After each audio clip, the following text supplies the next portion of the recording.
একটি দোয়া নামাজের শেষ বৈঠকে সবসময় পড়বেন ভাই। নবী করিম সাল্লাল্লাহু আলাইহি ওয়াসাল্লাম পড়তেন খুব গুরুত্বের সাথে। দোয়ায়ে মাসুরার জায়গায় আল্লাহুম্মা ইন্নী যালামতু নাফসি যুলমান কাসীরা যেটা আমরা পড়ি, এটাও হাদিসে আছে। এটার জায়গায় মাঝে মধ্যে ওই দোয়াটাও পড়বেন, এটার জায়গায় ওইটা পড়বেন মাঝে মধ্যে।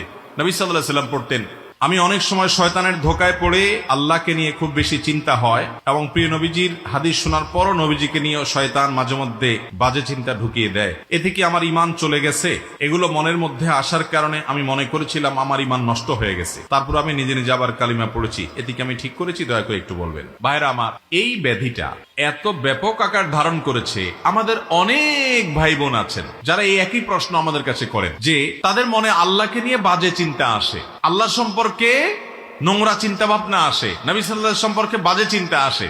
আপনি চিন্তা করুন তো, এই রোগটা যার মধ্যে আসে, এই আশাটা সেই লোকটাকে যদি অস্থির করে দেয়, তাহলে বুঝতে হবে এই লোকটা আসলে ঈমানদার, তার পেরেশান হওয়ার কোনো কারণ নেই। ঠিক এই একই প্রশ্ন নবী করিম সাল্লাল্লাহু আলাইহি ওয়াসাল্লামকে করা হয়েছিল। একজন সাহাবী বলেছেন, ইয়া রাসূলুল্লাহ, আল্লাহ সম্পর্কে আমার মধ্যে বাজে চিন্তা আসে, যখন আল্লাহ সম্পর্কে বাজে চিন্তা আসে আমি পেরেশান হয়ে যাই, অস্থির হয়ে যাই যে কেন আমার মনে এটা আসছে। নবী করিম সাল্লাল্লাহু আলাইহি ওয়াসাল্লাম বলেছেন, যাকা নাফসুল ঈমান, তোমার মনে আল্লাহ সম্পর্কে বাজে চিন্তা আসছে, আসার পরে তোমার মনটা অস্থির হয়ে গেছে, এটাই তো তোমার ভিতরে ঈমান থাকার দলিল। কারণ খালি ঘরে চোর আসে না, যেই ঘরে টাকা পয়সা জিনিসপত্র থাকে ওখানে চোর যায়। তোমার মনের ভিতরে শয়তান এসে তোমার ভিতরে যেহেতু ঈমান আছে, এই জন্য বাজে চিন্তা ঢুকাচ্ছে, তোমার ঈমান নষ্ট করার চেষ্টা করছে। তুমি সেটা টের পেয়ে গেছো, অস্থির হচ্ছ, পেরেশান হচ্ছ, এর মানে হলো তোমার ভিতরে ঈমান আছে।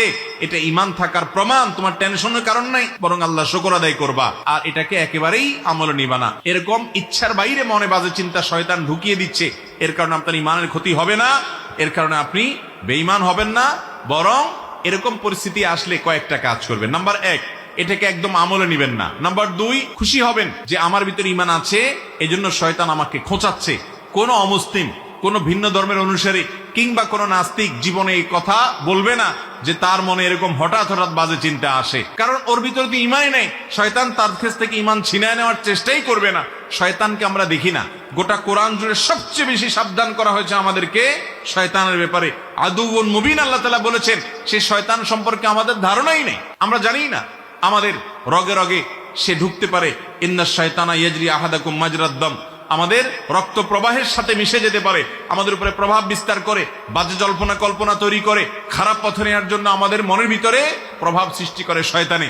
এই শয়তান সে কিন্তু কোনো ওই যে শয়তানের অনুসারী, শয়তানের গোলামের মধ্যে পাবেন না, তার মধ্যে শয়তান থাকে না। ঈমানদারের মনে বাজে চিন্তা আসে, এই কথা চিন্তা করে আল্লাহ শুকর আদায় করবেন। তাহলে প্রথম কাজ হলো এটাকে পাত্তা দিবেন না, এর কারণে আপনার ঈমান ক্ষতি হবে না।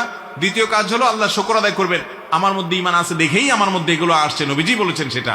নাম্বার 3, এরকম বাজে চিন্তা আসলে আমানতু বিল্লাহি ওয়া রাসূলিহি, এটা পড়বেন। আমানতু বিল্লাহি ওয়া রাসূলিহি, আমি আল্লাহ এবং তার রাসূলের প্রতি ঈমান আনলাম, এটা বললে দেখবেন যে মন থেকে শয়তান দূর হয়ে গেছে। আর 4 নম্বর কাজ হলো বাম দিকে প্রতীকী থুতু নিক্ষেপ করবেন, বাম দিকে। কারণ এ জাতীয় শয়তান মনের ভিতর যে ওয়াসওয়াসা দেয়, এটা সাধারণত বাম পাশ থেকে অ্যাটাক করে, আক্রমণ করে। এবং কিছু শয়তানি আছে মানুষের মনের ভিতরে বাজে চিন্তা ঢুকায়। এই জাতীয় শয়তান থেকে পানা চাওয়ার জন্য বাম দিকে থুতু থুতু করে এরকম 3 বার ফেলবেন, থুতু ফেলবেন না, জাস্ট প্রতীকী থুতু। তাহলে এই কাজগুলো যদি করেন, সেই সাথে আল্লাহর কাছে সবসময় পানা চাইবেন। ভাইরা আমার, আমরা এমন একটা সময় আছি, আখিরি জামানা, চতুর্দিক থেকে ফিতনা, ঈমান ধরে রাখা জ্বলন্ত কয়লা হাতে রাখার চাইতে কঠিন হবে। সেরকম একটা সময় আমরা অনেকটা পার করছি ভাইরা। এক একভাবে এক একজনের ঈমান নষ্ট হয়ে যাবে। কত মানুষ কত জায়গায় ঈমানকে বিলিয়ে চলে আসবে, কেউ খেলার নামে, কেউ সম্পদ আহরণের নামে, কেউ নিজের ভোগ বিলাসের নামে, এক একজন এক একটার নামে ঈমানকে শেষ করে দিয়ে আসবে, সে টেরও পাবে না। ইউসবিহুর রাজুলু মুমিনা ওয়া ইউমসি কাফিরা, সকালবেলা ঈমানদার থাকবে, সন্ধ্যায় বেঈমান হয়ে যাবে।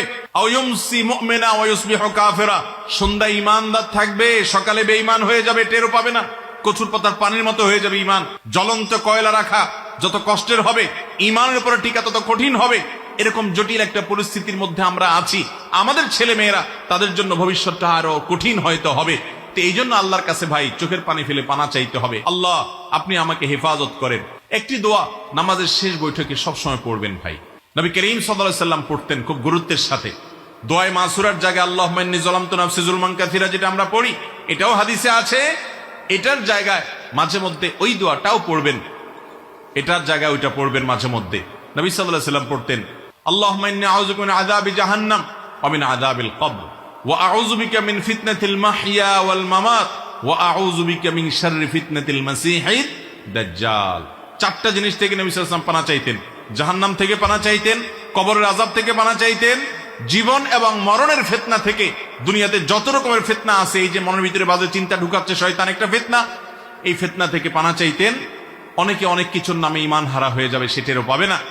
ঈমানের চেতনা হারা হয়ে যাবে অনেকে, এবং দাজ্জালের ফিতনা থেকে পানা চাইবো। অতএব সর্বশেষ আমল হলো আল্লাহর কাছে পানা চাইবো বেশি বেশি করে। আবারও বলছি, আল্লাহ এখানে এই বাজে চিন্তা আসছে, প্রথমত এটাকে কেয়ার করবেন না, কারণ এটা শয়তান দিচ্ছে, এর কারণে আপনার ঈমান নষ্ট হবে না। দ্বিতীয়ত, এটা ভেবে খুশি হবেন যে এটা আপনার ভেতরকার ঈমান থাকার প্রমাণ, যে আপনার ভেতরকার ঈমান হরণের জন্য শয়তান চেষ্টা করছে, আপনি টের পেয়ে গেছেন।